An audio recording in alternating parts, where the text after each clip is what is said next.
Целта на това турне е да минем 45 града в България, защото малките градове са изцяло промити от медиите, защото медиите, извинявам се, че ще ви нападна толкова директно, но вие създадахте този сапунен мехур Бойко Борисов от един напълно болен луд чичак. Създадахте супергероя Чак Норис, който трябва да спаси света и обществото, но както видяхте, чудеса не стават.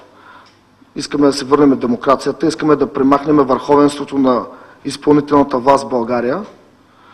Искаме хората да разберат, че ние сме суверенът на тая държава, а не някакъв султан, господар ли е там, не го знам на какъв се фантазира, той е болен, ненормалник. Знам, че езика ми е груб, но каквото повикало, такова се обадило. Ще обиколим всеки град, където можем, ще говорим с всяки хора, ще използваме средствата на музиката за да агитираме хората.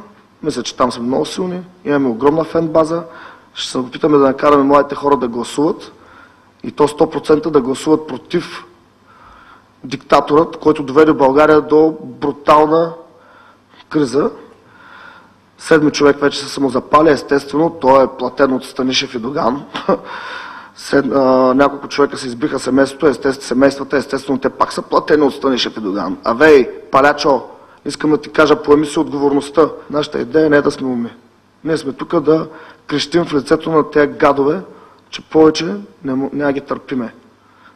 И всеки да се носи отговорността. Искаме затвор за Бойко Борисов, защото всеки следващ, като дойде на власт, само като види картинката на Бойко, как рецидивисти се гаврят сексуали с него в затвора, да се каже, няма да крада, защото и с мен ще се гаврят сексуали в затвора, ако крада.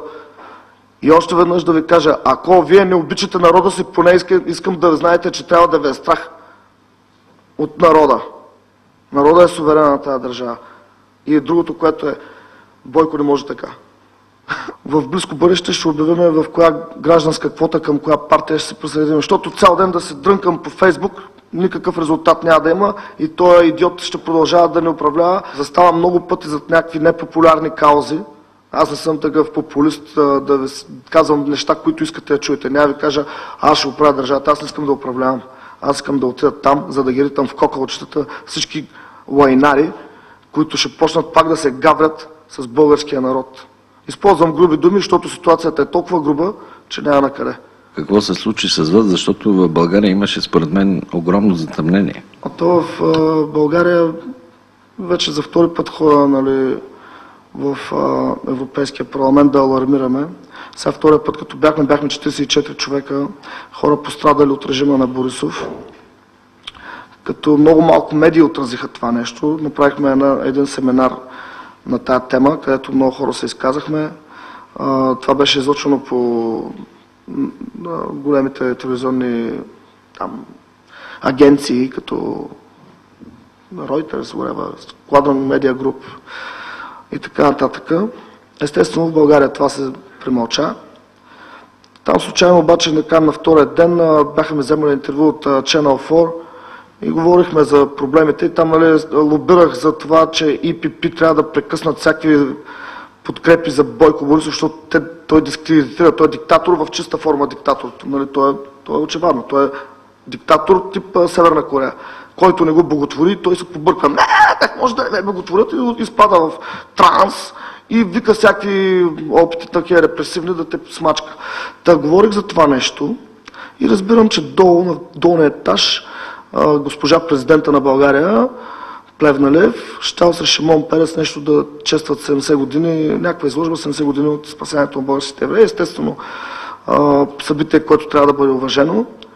И слезам долу да видя какво става и незнайно защо, ушким подал оставка, се появява Младенов. Чакай, Пинко, ти нали беше подал оставка. Излиза нашия и почва най-нагло да кара хората да станат прави и да запазят минута мълчание в чест на Пламен Горанов. Човека, който се в името на демокрацията, той казва в името на демокрацията, той е смел мъж. Тоест, той се опита да се изкара пред света, че едва ли не ГЕРБ са зад демокрацията, а Пламен Горанов се запали, като протестираше против потъпването на демокрацията в България, точно от хора като него, и в частност Бойко Борисов и ГЕРБ и поставените му лица, кметове и всякакви идиоти.